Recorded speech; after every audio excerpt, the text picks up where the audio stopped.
La première question que tu poses aux gens, c'est qu'est-ce que tu fais dans la vie? Et avec cette question-là, dans ta tête, tu peux mettre les gens dans des cases et ça t'aide à... Enfin, c'est tout ton monde qui est construit comme ça.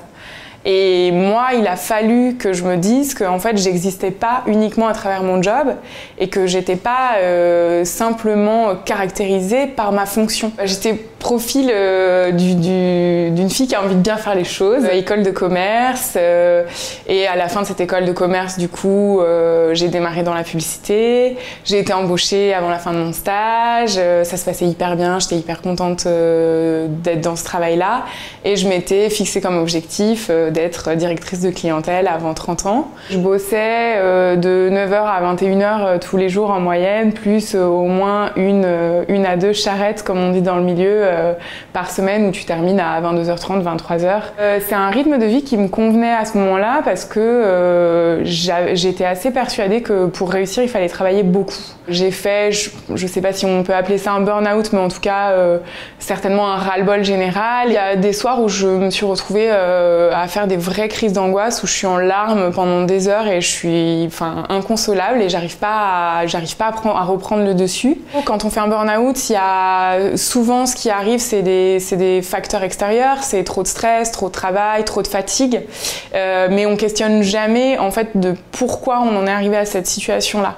Et est-ce que finalement le job qu'on a choisi qui nous met dans cette position, est-ce que c'est le bon?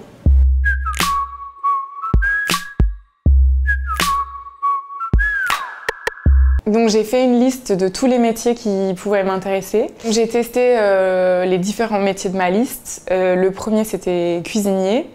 Donc je me suis rendu compte que faire à manger pour 6 et éplucher des carottes pour 50 personnes, c'était pas du tout la même chose.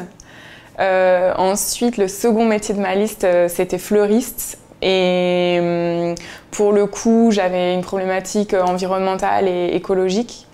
Et le troisième métier, c'était la permaculture.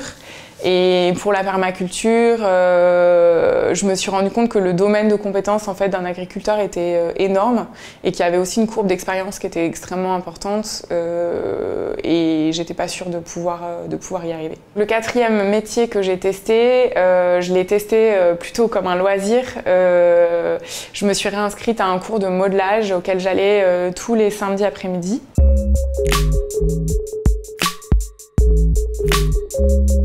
Quand je travaille la terre, j'ai le sentiment d'être vraiment connectée à moi-même, à qui je suis et à l'ensemble des émotions qui me traversent.